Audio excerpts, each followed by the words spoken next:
ಪಟ್ಟಣದ ಪತ್ರಿಕಾ ಭವನದಲ್ಲಿ ಭಾರತೀಯ ಜನತಾ ಪಾರ್ಟಿ ಮಾನ್ವಿ ಮಂಡಲ ವತಿಯಿಂದ ನಡೆದ ಸುದ್ದಿಗೋಷ್ಠಿಯಲ್ಲಿ ಮಾಜಿ ಶಾಸಕ ಬಸನಗೌಡ ಬ್ಯಾಗವಟ್ ಮಾತನಾಡಿ, ರಾಜ್ಯದಲ್ಲಿನ ಕಾಂಗ್ರೆಸ್ ನೇತೃತ್ವದಲ್ಲಿನ ರಾಜ್ಯ ಸರ್ಕಾರ ರಾಜ್ಯದಲ್ಲಿ ಉತ್ತಮ ಆಡಳಿತವನ್ನು ನೀಡುವಲ್ಲಿ ಸಂಪೂರ್ಣವಾಗಿ ವಿಫಲರಾಗಿರುವುದರಿಂದ ಕೂಡಲೇ ಮುಖ್ಯಮಂತ್ರಿ ಸಿದ್ದರಾಮಯ್ಯನವರು ನೈತಿಕ ಹೊಣೆ ಹೊತ್ತು ರಾಜೀನಾಮೆಯನ್ನು ನೀಡುವಂತೆ ರಾಜ್ಯ ಬಿಜೆಪಿ ಅಧ್ಯಕ್ಷರಾದ ವೈ ವಿಜಯೇಂದ್ರ ಸೇರಿದಂತೆ ಪಕ್ಷದ ಹಿರಿಯ ಮುಖಂಡರು ಒತ್ತಾಯಿಸುತ್ತಿದ್ದಾರೆ.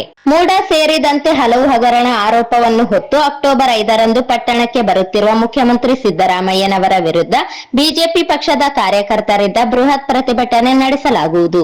ರಾಜ್ಯ ಸಣ್ಣ ನೀರಾವರಿ ಸಚಿವರಾದ ಎನ್ಎಸ್ ಬೋಸರಾಜು 10 ವರ್ಷಗಳ ಕಾಲ ಶಾಸಕರಾಗಿ ಈ ಅವಧಿಯಲ್ಲಿ ಸರ್ಕಾರದಲ್ಲಿ ಸಣ್ಣ ನೀರಾವರಿ ಸಚಿವರಾಗಿದ್ದಾರೆ. ಶಾಸಕ ಹಂಪಯ್ಯ ನಾಯಕರು 3ನೇ ಅವಧಿಗೆ ಶಾಸಕರಾಗಿದ್ದರೂ ಕೂಡ ತಾಲೂಕಿನ ಕೆಳಭಾಗದಲ್ಲಿನ ರೈತರ ಜಮೀನುಗಳಿಗೆ ಕಾಲುವೆಗೆ ನೀರು ಬಿಡಿಸುವಲ್ಲಿ ಸಂಪೂರ್ಣವಾಗಿ ವಿಫಲರಾಗಿರುವುದರಿಂದ ರೈತರು ಬೆಳೆದ ಹತ್ತಿ, ಭತ್ತ, ಮೆಣಸಿನಕಾಯಿ ಸೇರಿದಂತೆ ವಿವಿಧ ಬೆಳೆಗಳು ಒಣಗಿ ಹೋಗುತ್ತಿರುವುದರಿಂದ ರಾಜ್ಯ ಸರ್ಕಾರ ಕೂಡಲೇ ತಾಲೂಕನ್ನು ಬರಪೀಡಿತ ತಾಲೂಕು ಎಂದು ಘೋಷಿಸಬೇಕು ಹಾಗೂ ಪರಿಹಾರ ನೀಡಬೇಕು. ತಾಲೂಕಿನ ರೈತರಿಗೆ ಶಾಶ್ವತವಾದ ನೀರಿನ ಪರಿಹಾರಕ್ಕಾಗಿ ನಾನು ಶಾಸಕನಾಗಿದ್ದಾಗ 1992ರಲ್ಲಿ ಮುದ್ದಂಗುಂಡಿ ಏತ ನೀರಾವರಿ ಯೋಜನೆಯನ್ನು ಜಾರಿಗೆ ತಂದು ಸಾವಿರಾರು ಎಕರೆಗೆ ನೀರು ಕಲ್ಪಿಸಿದ ಯೋಜನೆಯ ನಿರ್ವಹಣೆ ಮಾಡದೇ ಇರುವುದರಿಂದ ಏತ ನೀರಾವರಿ ಸ್ಥಗಿತಗೊಂಡಿದೆ. ನವಲಿ ಜಲಾಶಯ ನಿರ್ಮಾಣಕ್ಕೆ ಮುಖ್ಯಮಂತ್ರಿಗಳು ಮುಂದಾಗದೇ ಇರುವುದರಿಂದ ಮುಂದಿನ ದಿನಗಳಲ್ಲಿ ರೈತರಿಗೆ ನೀರು ದೊರೆಯುವುದಕ್ಕೆ ತೊಂದರೆಯಾಗಲಿದೆ. ಕಲ್ಯಾಣ ಕರ್ನಾಟಕ ಭಾಗವನ್ನು ಮುಖ್ಯಮಂತ್ರಿಗಳು ಸಂಪೂರ್ಣವಾಗಿ ನಿರ್ಲಕ್ಷಿಸಿರುವುದರಿಂದ ಈ ಭಾಗದ ಸರ್ಕಾರ ಕಚೇರಿಗಳಲ್ಲಿ ಅಧಿಕಾರಿಗಳ ಕೊರತೆ ಇದೆ. ತಾಲೂಕಿನಲ್ಲಿನ ವಿವಿಧ ಇಲಾಖೆಗಳಿಗೆ ಶಾಸಕರಿಂದ ಕಾಯಂ ಅಧಿಕಾರಿಗಳನ್ನು ತರಲು ಆಗದೇ ಇರುವುದರಿಂದ ಎಲ್ಲಾ ಇಲಾಖೆಗಳಲ್ಲಿ ಪ್ರಭಾರಿ ಅಧಿಕಾರಿಗಳೇ ಕರ್ತವ್ಯ ನಿರ್ವಹಿಸುತ್ತಿರುವುದರಿಂದ ತಾಲೂಕಿನ ಅಭಿವೃದ್ಧಿಯಲ್ಲಿ ಕುಂಠಿತವಾಗಿದೆ. ಶಾಲೆಗಳಲ್ಲಿನ ಹೆಚ್ಚಿನ ಶಿಕ್ಷಕರನ್ನು ವರ್ಗಾವಣೆ ಮಾಡಿರುವುದರಿಂದ ಸರ್ಕಾರಿ ಶಾಲೆಗಳಲ್ಲಿ ಶಿಕ್ಷಕರ ಕೊರತೆ ಇದೆ. ಆಸ್ಪತ್ರೆಗಳಲ್ಲಿ ವೈದ್ಯರ ಕೊರತೆ ಇದೆ. 25 ವರ್ಷಗಳ ಆಡಳಿತದಲ್ಲಿ ಸಚಿವರು ಹಾಗೂ ಶಾಸಕರು ತಾಲೂಕಿನಲ್ಲಿ ಶಾಶ್ವತವಾದ ಅಭಿವೃದ್ಧಿ ಹಾಗೂ ನೀರಾವರಿ ಯೋಜನೆಗಳು, ವೈದ್ಯಕೀಯ, ತಾಂತ್ರಿಕ ಕಾಲೇಜುಗಳನ್ನು ತರುವಲ್ಲಿ ವಿಫಲರಾಗಿದ್ದಾರೆ ಎಂದು ಆರೋಪಿಸಿದರು. ಸಾಕಷ್ಟು ಸಮಸ್ಯೆಗಳಿವೆ. ಒಂದು ಫಸ್ಟು ನೀರಾವರಿ ಸಮಸ್ಯೆ, ಆಮೇಲೆ ಪ್ರತಿಯೊಂದು ಗ್ರಾಮಗಳಿಗೆ ಹೋಗ್ತಕ್ಕಂಥ ರೋಡ್ಗಳೇ ಇಲ್ಲ. ಇವತ್ತು ನಾವು ಹೇಳ್ಬೇಕಂದ್ರೆ ಯಾವ ಊರುಗಳಿಗೆ ಸಹಿತ ರೋಡ್ಗಳಿಲ್ಲ. ಒಂದು ಅಭಿವೃದ್ಧಿ ಕೆಲಸಗಳು ಒಂದು ಕೂಡ ಆಗ್ತಾ ಇಲ್ಲ. ಇವಾಗ ಎಲ್ಲ ಶಾಲೆಯಲ್ಲಿ ಶಿಕ್ಷಕರಿಲ್ಲ ಮತ್ತು ಎಲ್ಲ ಆಸ್ಪತ್ರೆಯಲ್ಲಿ ವೈದ್ಯರಿಲ್ಲ. ಇನ್ನೂ ಹಲವಾರು ಇಲಾಖೆಗಳಲ್ಲಿ ಅಧಿಕಾರಿಗಳೇ ಇಲ್ಲ. ಯಾರು ಹೇಳೋರಿಲ್ಲ ಕೇಳೋರಿಲ್ಲಂಥ ಪರಿಸ್ಥಿತಿ ಇದೆ. ಇವತ್ತು ಏನು ಸರಿಪಡಿಸ್ಬೇಕು, ಇದರಿಂದ ಸರ್ಕಾರಕ್ಕೆ ಭಾಳ ಕೆಟ್ಟ ಹೆಸರು ಬರ್ತಕ್ಕಂಥ ವಿಚಾರ ಇದೆ. ನಾವೆಲ್ಲರೂ ಕೂಡ ಬಿಜೆಪಿಯಿಂದ ನಾಳೆ ಇದ್ರ ಬಗ್ಗೆ ಚರ್ಚೆ ಮಾಡಲಿಕ್ಕೆ ಟೈಮ್ ಕೇಳಿದ್ದೀವಿ. ಸರ್, ಇದೊಂದು ಶಾಸಕರು ಮಾಡಬೇಕು. ಸರ್ಕಾರ ಇದೆ ಮತ್ತು ಅದರಲ್ಲಿ ಕೂಡ ಇಲ್ಲಿ ನಮ್ಮ ಜಿಲ್ಲೆಗೆ ಮಂತ್ರಿಗಳು ಕೂಡ ಇದ್ದಾರೆ. ಅವ್ರು ಯಾರು ಕೂಡ ಇದ್ರ ಬಗ್ಗೆ ಸ್ಪಂದನೆ ಮಾಡ್ತಾ ಇಲ್ಲ. ಈಗ ಬೋಸರಾಜ್ ಮಂತ್ರಿ ಇದ್ದಾರೆ, ಅವ್ರು ಬೇರೆ ಉಸ್ತುವಾರಿ ಇದ್ರೂ ಕೂಡ ನಮ್ಮ ರಾಯಚೂರು ಜಿಲ್ಲೆಯವರೇ ಮಾನಿಗೆ ಸಂಬಂಧಪಟ್ಟಿರ್ತಕ್ಕಂಥವ್ರೆ ಮಂತ್ರಿ ಅವರು, ಮತ್ತು ಶರಣ ಪ್ರಕಾಶ್ ಪಾಟೀಲ್ ಉಸ್ತುವಾರಿ ಮಂತ್ರಿ ಇದ್ದಾರೆ. ಯಾರು ಕೂಡ ಇದ್ರ ಬಗ್ಗೆ ಏನೂ ಆಗ್ತಾ ಇಲ್ಲ, ಕಾಡ್ತಾ ಇದ್ದಿಲ್ಲ. ಸರ್ಕಾರದಲ್ಲಿ ದುಡ್ಡಿಲ್ಲ, ಯಾವುದೇ ಕೇಳಿದ ಬಿಲ್ ಬರ್ತಾ ಇಲ್ಲ, ಯಾವ ಕಾಂಟ್ರಾಕ್ಟರ್ ಕೂಡ ಮುಂದೆ ಬರ್ತಾ ಇಲ್ಲ, ಸರ್ಕಾರದ ದುಡ್ಡು ಬರೋದಿಲ್ಲ ಅಂತ ಇದಾಗಿದೆ. ಗ್ಯಾರಂಟಿ ಇಲ್ಲ, ಎಲ್ಲ ಗ್ಯಾರಂಟಿ ಇಲ್ಲ. ಇದು ಗ್ಯಾರಂಟಿ ಸಹಿತ ಬರ್ತಾ ಇಲ್ಲ.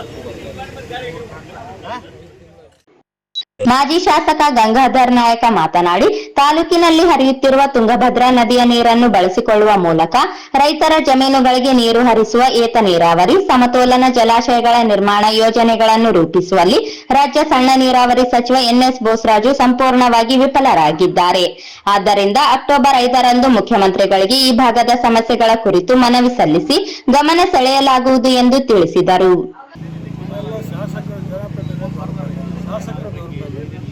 ಅವರು ಮಾಡಬೇಕಿಲ್ಲ. ಲಕ್ಷಾಂತರ ಮತದಾರ ಓಟ್ ಹಾಕಿರುವ ಜನಪ್ರತಿನಿಧಿ ಆ ಜನಪ್ರತಿನಿಧಿ ಕಾರ್ಯಕರ್ತರು ಜನರ ಸಮಸ್ಯೆಗಳನ್ನು ಸರ್ಕಾರ ಮಟ್ಟದಲ್ಲಿ ಮಾತಾಡಿ ಎಲ್ಲಿ ಅನ್ಯಾಯ ಆಗಿದೆ ಅನ್ಯಾಯ ಸರಿಪಡಿಸ್ತಕ್ಕಂಥ ಕೆಲಸ ಅವರು ಮಾಡಬೇಕು. ಅಧಿಕಾರ ಕೊಟ್ಟಿರ್ತಾರೆ, ಅವರು ಮಾಡ್ತಕ್ಕಂಥ ಅವ್ರು ಆಗಿಲ್ಲ, ಮಾಡಬೇಕಾಗಿತ್ತು, ಮಾಡಿಲ್ಲ. ಎಂದಾದರೂ ಮಾಡಬೇಕು. ಮಾನವೀಯ ತಾಲೂಕು ಬರಡ ಆಗುತ್ತದೆ ಅಂತ ಹೇಳಿ ಆಲ್ರೆಡಿ ಬರಡ ಆಗಿದೆ. ಬಾಗಲವಾಡ, ಧಾರವಾಡ, ಮಲ್ಲಗಿರಿ, ಚಾರ್ಬಾಯಿ, ಕಡದಿಂಡಿ ಎಷ್ಟು ಊರುಗಳನ್ನು ಬಿಟ್ಟರೆ ನೀರಾವರಿ ಯಾವುದೂ ಇಲ್ಲ. ಎಲ್ಲ ಕಂಪ್ಲೀಟ್ ಸಾರಿಗೆ ಮಾಡಿದರೆ ನಿರ್ಮಾಣ ಬರಡಾಗಿದೆ. ಈ ಸಂಪೂರ್ಣ ಬದಲಾಗ್ತಕ್ಕಂಥ ಕೆಲಸ ನಡೆದಿದೆ. ಶಾಸಕರಿಗೆ ನಾವು ಈ ಕೂಡಲೇ ಮುಖ್ಯಮಂತ್ರಿಗಳ ಭೇಟಿಯಾಗಿ ಸರ್ಕಾರದ ಬಗ್ಗೆ ರೈತರ ಪರವಾಗಿ ಹೋರಾಟ ಮಾಡಿ ರೈತರ ಹೊಲಗಳಿಗೆ ನೀಡ್ತಕ್ಕಂಥ ಕೆಲಸ ಮಾಡಬೇಕು ಮತ್ತು ಶಾಶ್ವತ ಪರಿಹಾರವನ್ನು ಕಂಡುಹಿಡಿಯುವ ಸಲುವಾಗಿ ಕೆಲಸ ಮಾಡಬೇಕು. ನಮ್ಮ 2008ರಲ್ಲಿ ನಮ್ಮ ಸರ್ಕಾರ ಇದ್ದಾಗ ನಾವೆಲ್ಲ ಹೋರಾಟ ಮಾಡಿ ನವಲೀಕರಣ ಜಲಾಶಯ ಮಾಡಬೇಕಂತೇಳಿ ಆಗ ಮೈನ್ಸ್ ಡಿಪಾರ್ಟ್ಮೆಂಟಲ್ಲಿ 10,000 ಕೋಟಿ ಹಣನ ಕೊಟ್ಟು ರಾಷ್ಟ್ರಪತಿಯಲ್ಲಿ ಕಾರ್ಯಕ್ರಮಗಳನ್ನು ಇಲಾಖೆ ಒಂದಂಥ ಕೆಲಸ ಆಗಿದೆ. ಸರ್ಕಾರ ಬದಲಾವಣೆ ಆಯಿತು, ಕಾಂಗ್ರೆಸ್ ಬಂದು 1.5 ವರ್ಷ ಆಯಿತು. ಅದು ಏನಾಗಿದೆ ಎಂತ ಈ ರೀತಿ ರಾಜ್ಯ ಸರ್ಕಾರ ಈ ರೀತಿ ಅನ್ಯಾಯ ಮಾಡ್ತಾ ಇದೆ. ಕರೆಂಟ್ ಕೂಡ 1 ತಾಸು ಕೂಡ ಹೆಚ್ಚಿಗೆ ಮಾಡಿಲ್ಲ. ಅದೇ 7 ತಾಸು ಹೆಚ್ಚಿಗೆ ಏನು ಮಾಡಲ್ಲ. ಮತ್ತು ರೈತರು ಮಾಡ್ತೀವಿ, ರೈತರಿಗೆ ಯಾರು ಏನು ಮಾಡಲ್ಲ. ಅದೇ ಬಿಟ್ಟಿ ಬಾಕಿಗಳಿಗೆ ತಿಂಗಳಿಗೆ 50 ತಾಸು ಯಾಕೆ ಅವೈಜ್ಞಾನಿಕ ಒಂದು ಕೆಲಸ ಮಾಡಿ ರೈತರನ್ನ ಕೊಲೆ ಮಾಡ್ತಕ್ಕಂಥ ಸರ್ಕಾರ ಇದು. ಇದ್ರ ಮೇಲೆ ಸರ್ಕಾರದ ಮೇಲೆ 302 ಕೇಸ್ ಹಾಕಬೇಕು. ಮರ್ಡರ್ ಮಾಡಿದಷ್ಟೇ ಮಾಡಲ್ಲ, ಜೀವಂತ ಕೊಲೆ ಮಾಡ್ತಾರೆ. ನೀರೇ ಇಲ್ಲ ಕರೆಂಟಿನ ರೈತರು ಎಲ್ಲಿ ಬದುಕ್ತಾರೆ? ಸಕ್ಕರೆ ಅದೇ ಬಂದು ಕಿತ್ತಲೆಗೆ ಓಟ್ ಹಾಕ್ತಾರಲ್ಲ, ಕುಂತಲೆಗೆ ಓಟ್ ಹಾಕೋದಿಲ್ಲ ಅವ್ರಿಗೆ. ಹಂಗೆ ಅವ್ರು ಮಾಡ್ತಾರೆ. ಹಸುವಾದ ಅನ್ನ ಕೊಟ್ಟರೆ ಅಮೃತ ಅಂತಾನೆ, ಅವ್ರಿಗೆ ಹಸಿವೆ ಆಗೋದಿಲ್ಲ. ಅನ್ನ ಕೊಟ್ಟರೆ ಏನೇನೇ ಮಾತಾಡ್ತಾರೆ. ಒಂದು ಸಲ ಕೈ ಕೊಟ್ಟರೆ ತಾನೇ ಮಜಾ ಇರ್ತದೆ, ಒಂದು ಸಲ ಕೈ ಕೊಡ್ಬೇಕು.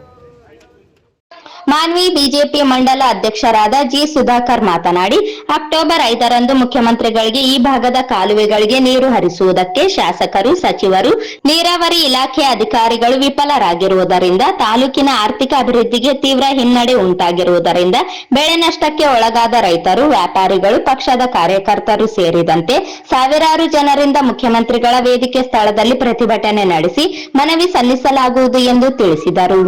ಈ ಸಂದರ್ಭದಲ್ಲಿ ಬಿಜೆಪಿ ಪಕ್ಷದ ಮುಖಂಡರಾದ ರಾಯಪ್ಪ ವಕೀಲರು, ಜಗದೀಶ್ ವತ್ತೂರ್, ವೀರಭದ್ರಗೌಡ, ಗುರುಸಿದ್ದಪ್ಪ ಕಣ್ಣೂರ್, ಅಯ್ಯಪ್ಪ ನಾಯಕ ಮ್ಯಾಕಲ್, ಶಿವಕುಮಾರ್, ಬಸವರಾಜ್, ರಾಮನ್ಗೌಡ, ಕುಮಾರಸ್ವಾಮಿ ಮೇದ, ವಿರೂಪಾಕ್ಷ ಗೌಡ ನುಗಡೋಣಿ ಸೇರಿದಂತೆ ಇನ್ನಿತರರು ಇದ್ದರು.